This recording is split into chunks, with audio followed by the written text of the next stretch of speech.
আসসালামু আলাইকুম সবাইকে। আমি আজকে নবাবী সেমাই রান্না করব। তাই আমি চুলায় ফ্রাই প্যান বসিয়ে দিয়েছি। সেখানে আমি ঘি দিয়ে দিয়েছি, বাদাম, কিশমিশ আর পেস্তা বাদাম সব কিছু একসাথে আমি একটু ঘিয়ে ভেজে নিচ্ছি। একটু ব্রাউনি করে ভাজবো। ভাজা শেষ, আমি নামিয়ে নিলাম।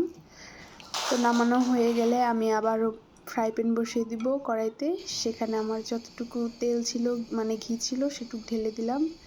আর একটু লাগবে বলে আমি পরিমাণ মতো দিয়ে দিয়েছি। নবাবী সেমাইয়ের জন্য লাচ্ছা সেমাই লাগবে, তাই আমি এখানে লাচ্ছা সেমাই দিয়ে দিলাম প্রায় 150 গ্রাম বা 200 গ্রামের মতো। তো আপনারা আরও বেশি দিয়ে করতে পারেন। তো আমার এতটুকু লাগবে, তাই আমি এতটুকু নিয়ে নিয়েছি। দিয়ে দিলাম গুঁড়ো দুধ। তো গুঁড়ো দুধ দিয়ে আমি সেমাইটা ভালো করে মিশিয়ে নিব, ঘি, গুঁড়ো দুধ আর সেমাই। তারপর আমি এখানে চিনি দিয়ে দিলাম প্রায় 3 চামচের মতো। পরে আবার একটু লাগবে বলে আমি আবার একটু দিলাম 3.5 চামচের মতো। পরে সব কিছু একসাথে ভালো করে মিশিয়ে নামিয়ে নিলাম।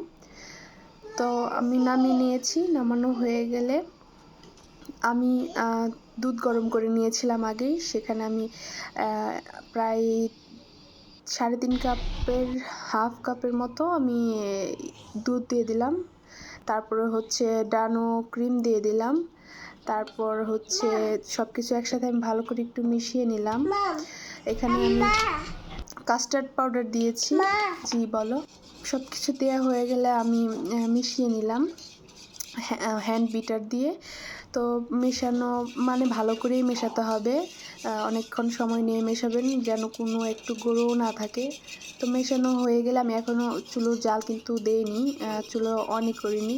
এটা আমি সম্পূর্ণ একটু কুসুম গরম দুধের মধ্যে করে নিচ্ছিলাম। তো এখানে আমি একটু কর্নফ্লাওয়ার দিয়ে দিলাম আর একটু কনডেন্স মিল্ক দিয়ে দিলাম। তো সব কিছু দেওয়া হয়ে গেলে আমি আবারও ভালো করে একটু মিশিয়ে নিব। তো মেশানো এই যে আমার কাপে ছিল, কাপে মিশিয়ে নিচ্ছিলাম। তো তারপর আমি চুলার জাল অন করে দিয়েছি। তারপর আমি একটু নেড়েচেড়ে নিচ্ছিলাম, যে পর্যন্ত একটু ঘন হয়ে না আসে সে পর্যন্ত আমি এটাকে জাল করব। তো এর মধ্যে অনবরত নাড়ার তালেই থাকতে হবে, নাড়তেই হবে। তো এবার আমি হ্যান্ড বিটার দিয়ে আবার বিট করে নিচ্ছিলাম, যেন তলায় একটু দলা পাকিয়ে না যায়। আমি আবার উপরে আমার প্রায় শেষের দিকে, এই জন্য আমি উপরে ঘি দিয়ে দিলাম। তো এখানে আমার বাচ্চা খেলতেছে বল দিয়ে। আর পরে আমার সব কিছু রেডি। আমি রেডি করে নিয়ে সেমাই এর মধ্যে ক্রিমটা দিয়ে দিচ্ছি। দু স্তর করে দিব, আপনারা আরও করে দিতে পারেন।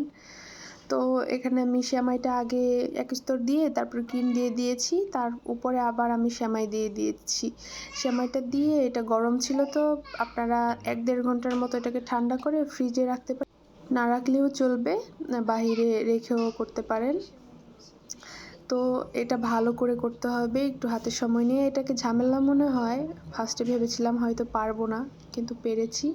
তারপর আমি ওই যে বাদাম, কিশমিশ সব কিছু ভেজে নিয়েছিলাম ঘিয়ে, ওগুলো আস্তে আস্তে করে উপরে দিয়ে দিচ্ছি।